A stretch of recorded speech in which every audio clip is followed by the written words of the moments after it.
जय हिंद दोस्तों, मैं भारद्वाज सर, रेलवे टेक्नीशियन। आप सभी लोगों का आपके अपने यूट्यूब चैनल कोरेक्स लैचेस पर स्वागत है। आज हमारे मनोज भैया हमारे साथ जुड़ चुके हैं।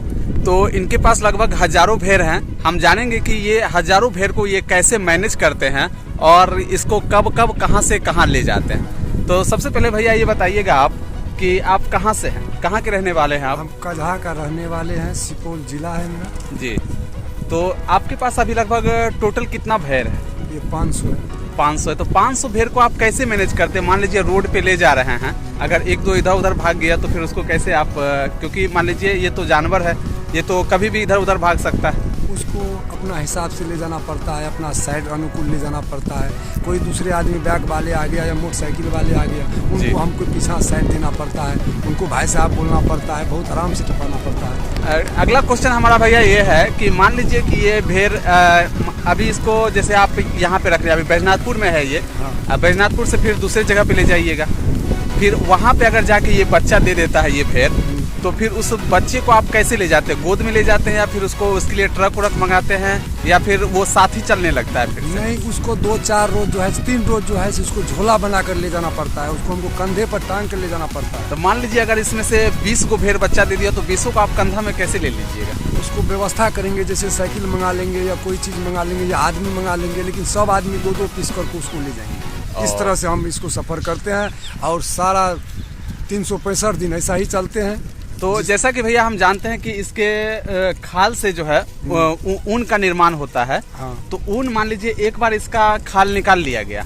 तो फिर कितने दिन के बाद ऊन बनने के लिए तैयार हो जाएगा? 4 महीना पर ये निकलता है, साल में 4 बार निकलता है जी।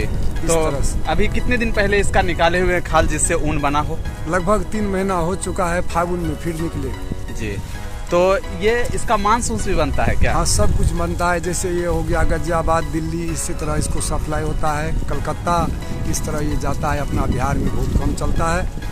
तो तीसरा क्वेश्चन ये है भैया कि मान लीजिए कि ये भेड़ आप जा रहे हैं, आप थोड़ा सा उधर खाने गए और आपका कोई एक भेड़ चुरा के लेके भाग गया, तो आपको कैसे पता चलेगा कि मेरा भेड़ एक कम हो गया? क्योंकि आपके पास तो ये करीब हजारों भेड़ है और हजारों भेड़ में कोई अगर एक लेके भाग जाता है गाड़ी पे, तो आपको कैसे पता चलेगा कि भेड़ मेरा कम हो गया? इस लेकर ये चीज़ का हम पढ़ाई कर रहे हैं, पढ़ लिए हैं उसको, हमको पूरा एक्टिवेट है। एक्टिवेट है तो ये कैसे पता चलेगा कि मान लीजिए मेरा एक भेड़ कम हो गया? रोज तो आप गिनते नहीं होंगे रात में? रोज नहीं गिनते हैं, लेकिन उसको नज़र पर रखना पड़ता है। और नजर पे रखना पड़ता है। अगर एक भी भेड़ इसमें से गायब हो जाए तो आप पकड़ लीजिएगा कि मेरा एक भेड़ कम हो गया। घंटा 2 घंटा में हम बता देंगे। अच्छा, मेरा वादा है।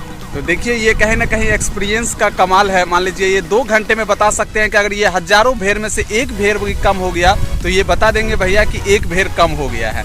ठीक है। तो अभी जैसे कि वहाँ पे हम देखे थे कि इसका ढेर सारा बच्चा था, तो वो 1-2 दिन में जन्म लिया है या फिर उसका करीब 2-3 महीना हो गया है? नहीं, वो जो है से प्रत्येक रोज बांधेंगे 25 रोज, जिस दिन से वो जन्मेगा जी जी, उस दिन से उसको बांध को रखेंगे, फिर वो अपना माँ को साथ चढ़ने लगेगा और चलने लगेगा, हर चीज़ होने लगेगा। लेकिन 3 रोज का बाद वो अपना माँ को साथ जा सकता है। जी। और अगला सवाल ये है भैया कि एक भेड़ का, अगर मान लीजिए हम एक भेड़ खरीदना चाहे तो उसका प्राइस कितना पड़ेगा एक भेड़ का? लगभग हम छोटा और बड़ा को देखते हुए वैसे 10,000 होना चाहिए, वैसे हम 5,000 लगा दिए। जैसे हमको 50-25 बेचना है तो जी, उस तरह हमको छोटा और बड़ा सबको ले जाना है। तो ये अगर मान लीजिए एक छोटा सा भेड़ अगर हमको 10 केजी के आसपास का लेना है, बच्चा के आसपास का, तो उसका 5,000 हमको पड़ेगा। 5,000। तो टोटल आप लोग कैलकुलेट यहाँ कर सकते हैं। टोटल इनके पास 1000 भेड़ है, 1000 गुना आप 1000 कर लीजिए, सॉरी 10,000 कर लीजिएगा तो आपको टोटल पता चल जाएगा कि कितने प्राइस का भेड़ है। तो ये मतलब बिहार में इसका मांस तो हम कहीं बिकते हुए नहीं देखते हैं, तो बाहर में चलता है इसका मांस? बाहर चला जाता है, जिस तरह गाजियाबाद हो गया, दिल्ली हो गया, बम्बई हो गया, कलकत्ता हो गया, इस तरह ये जाता है, ट्रक पर लोड होकर जाता है। ये 2 पीस नहीं बिकता है, 25, 100, 200 ऐसा बिकता है। उसको ट्रक होना चाहिए जी, व्यापारी। और अगला सवाल ये है कि मान लीजिए ये तो दूध भी देती होगी? हाँ, दूध भी देती है। तो दूध इसका रोज आप दूहते हैं या फिर ऐसे छोड़ देते हैं? नहीं, दूधते हैं, जैसे 1-8 केजी निकालते हैं, 10-20-25 को दूध कर हम लोग खाते हैं और चाय पीते हैं, इस तरह अपना। तो इसको बेच भी सकते हैं ना आप? एक भेड़ कितना दूध देती है लगभग? ऐसा है जो बराबर बच्चा और माँ साथ रहता है, बहुत कम देता है। हम अपना खाने के लिए निकालते हैं, लोटा 2 लोटा, कोई हित आ गया तो उसको खिला सकते हैं। जी। इसके दूध और गाय के दूध में क्या अंतर है? मतलब गाय के दूध से अच्छा लगता है इसका दूध या फिर गाय के जैसा ही? देखिए, बड़ा तगड़ा होता है, जितना ये जानवर होता है सबसे ही तगड़ा होता है।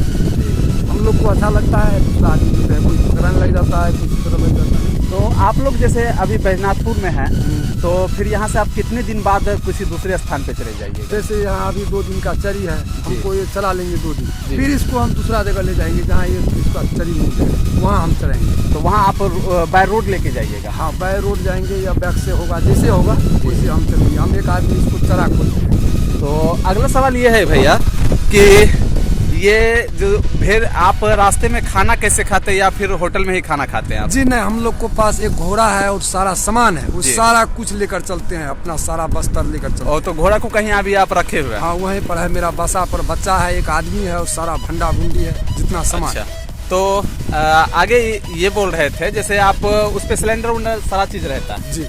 तो दिन में कितना बार आप खाना बनाते हैं? एक बार बनाते हैं, रात में एक बार बनाते हैं, दिन में। जी तो जी। शाम को टाइम में थोड़ा नाश्ता वास्ता बनाते हैं, अपना खाते हैं। अच्छा, तो बस एक टाइम सुबह बनाते हैं, एक टाइम रात बनाते हैं? जी जी। तो रात में आप लोग सोते कैसे हैं? क्योंकि अगर सो जाते होइएगा तो कहीं ना कहीं भेड़ तो मान लीजिए घूमते रहता होगा। इस ऐसे सोते हैं जैसे 5 आदमी है तो प्रत्येक में 2-2 घंटा अपना अपना बांट लिया आपस में। सब आदमी डिप्टी करते हैं, 4 आदमी सो जाते हैं, कमर रख लेते हैं, ऊपर से प्लास्टिक ओढ़ कर सो जाते हैं। एक आदमी अपना खड़ा रहता है, एक आदमी जगा हुआ रहेगा जी। तो उस समय भेड़ इधर उधर नहीं भागेगा? जी नहीं भागेगा, नरिया कुत्ता आएगा तो उसको टॉर्च लेकर हम भगाएंगे, खुद को हम भेड़ी को घेर को रखेंगे। अच्छा, ये सियार सब जो है इसको खा जाता है? जी, खा जाता है। तो बच्चा ये नदान। हजारों की झुंड में तो भी सियार इसके बीच में आ जाता है? जी जी, वो आ जाता है, वो बहुत हरामी होता है, वो बच्चा को पकड़ लेता है। हरामी होता है ना। चलिए, तो आप अगर अभी किसी भेड़ को यहाँ बुलाइएगा तो क्या वो यहाँ आ जाएगा क्या? हाँ, आ जाएगा। एक बुलाइएगा तो किसी वैसे कैसे आएगा? आप मान लीजिए किसी के पास जाइएगा तो क्या वो आपको छूने देगा? छुए नहीं देगा, लेकिन वो हमको भाषा समझता है, जैसे हमको यहाँ से चलना है जी, उस टाइम हम मेरे पीछे चलेगा, अभी चलना है तो चल जाएगा। तो उसको आप क्या बोलते हैं? वैसे उसको बोलेंगे हर हर। अच्छा अच्छा, देखिए आवाज देने लगा, वो मेरे बोल रहा है किधर चलना है, वो बोल रहा है। अच्छा, जैसे पाठा को भी देते हैं, पाठी को रख लेते हैं, जी जी। इस तरह अपना इसको विकास बढ़ाते हैं। अच्छा, तो यही आप लोगों का मेनली काम रहता है? हाँ, यही मेरा धंधा है या काम। जी जी। तो फिर इसको जैसे अभी ये मधेपुरा यानी आप बैजनाथपुर में हैं, तो फिर यहाँ से कहीं आप इसको दूसरे डिस्ट्रिक्ट भी ले जाते हैं? हाँ हाँ, इसको क्योंकि ये हम सहरसा में भी देखे थे, ढेर सारा ऐसा था। और अभी मधेपुरा में हम आ रहे थे, मधेपुरा मेरा फैक्ट्री में ड्यूटी लगा था, रेलवे कर्मचारी हैं, तो वहाँ पे देखे तो वहाँ भी ढेर सारा था। तो यही सब था वहाँ पे, फिर कि वहाँ पे दूसरा है? वो दूसरा है, दूसरा ग्रुप है, हम यहाँ दूसरा ग्रुप है, मेरा यहाँ है। तो आप पूरा बिहार में ही सफर करते हैं या फिर बिहार के बाहर भी जाते हैं? जी नहीं, पूरा बिहार में हम चलते हैं, जैसे आपको हो गया समस्तीपुर, इस तरह हम चलते हैं। इतना तो पैदल ही चलते हैं आप? जी, यहाँ तक चलते हैं। मान लीजिए कहीं कहीं पे तो पूरा गांव इलाका ही रहता है, तो उस समय तो इसको खाना वाना नहीं मिलता होगा, तो फिर खाना कैसे मिलता है? इसका ऐसा है, उसका हम इनका रनअप बना लिए हैं, जैसे मधेपुरा टपना है तो हम यहाँ से 12 बजे रात में एकदम चल देंगे। उस टाइम में हमको गाड़ी घोड़ा नहीं मिलेगा, तो रात भर फिर चलते रहता है? फिर चलते रहेगा, फिर वहाँ पर जाकर घेर देंगे, वहाँ फिर खाएंगे, अपना चराएंगे। तो फिर ऐसा नहीं होता है कि भेड़ सब थोड़ा थक जाता है? जी नहीं, ये नहीं थकता है, ये 10 कोस तक चलता है, 10 कोस तक चलते हैं। एक दिन में 10 कोस चल लेगा? हाँ, रातें में हम चलेंगे, हम दिन को नहीं चलते हैं, रात दिन को गाड़ी घोड़ा बहुत चलता है। तो आपके पीछे में ये भेड़ सारा आ गया है, तो एगो को पकड़िए, तो आप एगो को